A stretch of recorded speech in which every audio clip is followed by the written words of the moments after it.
Hey guys, I'm here back at the spot where I just come and just clear my clear my energies and just clear my thoughts away from everybody.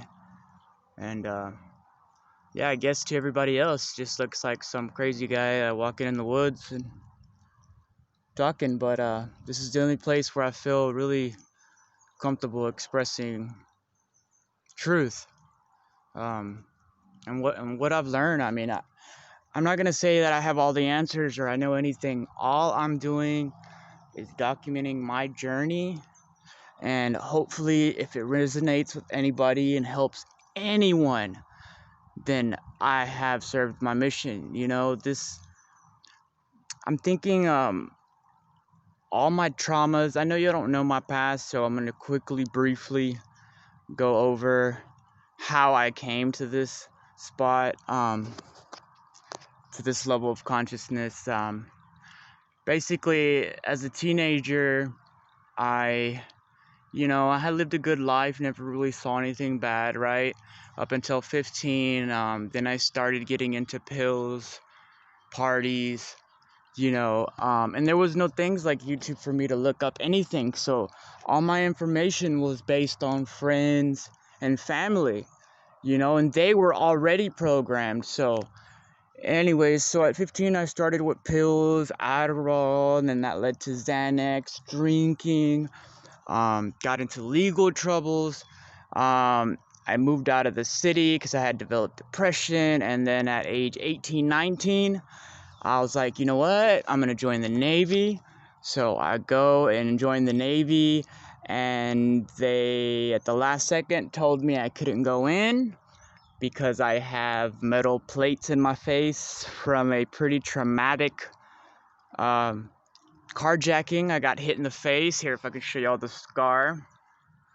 But if y'all can see that, but boom, it broke that orbital, broke all my jaw. So I have a plate here. So and I'll show y'all the x-rays. But anyway, so that happened, and then I was like, you know what, I'm not gonna let this beat me. I'm gonna go to school. So I go to this college, right? I'm about 6 months into it. Everything's great. And the pills, for some reason, this girl pulled out some pills, and I was being an addict. I was like, I took it, right? And then I stole her credit card under the influence of Xanax, and I got kicked out of that school last second. So, another blow. Okay, then I find a girl. She's really cool. Everything's great. I have my son, he's my world. And once again, the demons of addiction kick in, and I start dabbling in other drugs. I do hard drugs. I did it turned to heroin, shooting up, opiates, methadone clinics.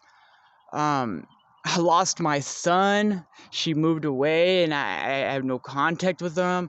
That was the final, and I thought, this is the final trauma, right? So I was very suicidal. I even went to go meet a person to buy a gun, and I even had it in my hand. I had no intention of paying him. I just was gonna be like, oh hey, let me see that, boom, and then just do it. And I had it in my hand. He was telling me the price, and I didn't. Something inside of me would not let me. There was a reason, but at the time I didn't know this, right? Because you got to look at it from God's perspective, which is God, there's no time, right? So if something bad happens to you at that moment, you got to think, oh, well, what am I learning from this, right? I didn't know that at the time.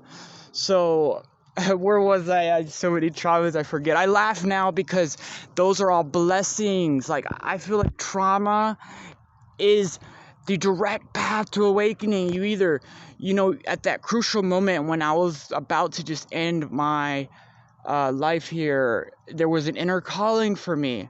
And then so I get out of that, and then in 2016, once again, I get back on the pills. I have a rollover accident going 90. Boom, I roll and didn't even break a bone, right? So let me count. That's about 5 times near death So yeah, they were saying, oh, you have PTSD, you know, and I thought that, you know, and once they tell you that, you go with that label, until finally YouTube came on the scene, and I was like, whoa, you know, this is cool information at the palm of my hand. So I started looking up things, and like I said in my last video, things just started clicking in my head.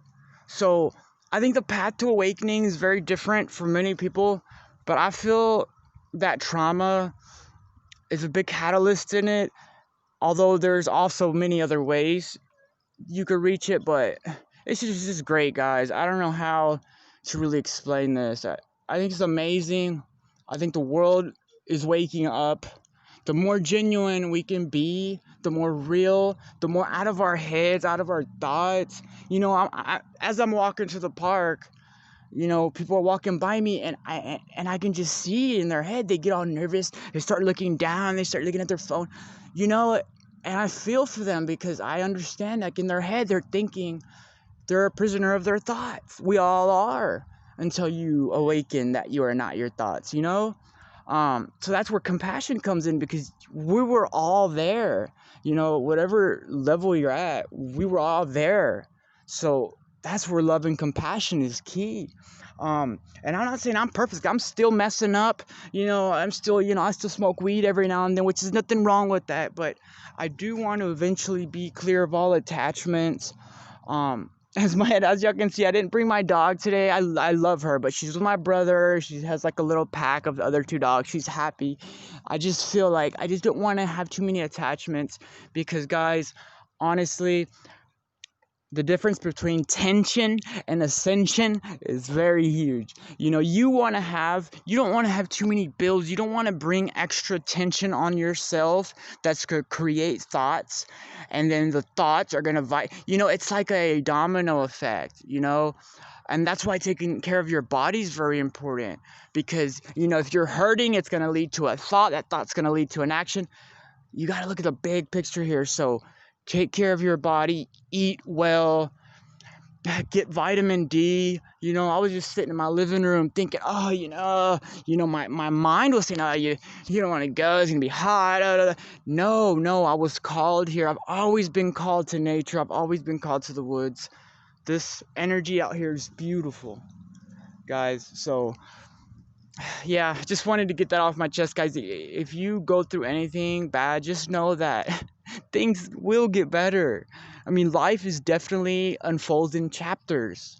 Okay, so just hang in there, be patient. And my life is a living testimony. I didn't go out looking for, you know, reaching a new level of consciousness. No, I just had curiosity. I had just an inner calling to know truth, you know, to know what the hell are we here for? Like, are we here to work 9 to 5, be robots, and then we get cancer and we die? No, that's not what life is. You know, I would tell my parents that, and they would say, well, that's just how it is, son. No, it's not just how it is. It's how we've been programmed. Okay, so the more people that we can get just making videos, it's like a chain reaction. This is a beautiful thing. We're all loved. There's no difference between me and you. We all are one. We're just going through different cultural backgrounds, different programming. But once we awaken to what we truly are, life is amazing, guys. I'm here for anybody who wants to talk about anything. You know, the spiritual path, you know, I must say it's a very lonely one as far as connecting with people, because, you know, they want to talk about football games. I mean, I love sports, but I'm just, you know, I'm just thinking bigger picture. It's hard. So I stay silent a lot. Silence is beautiful. Before the Big Bang, what was there? Pure silence.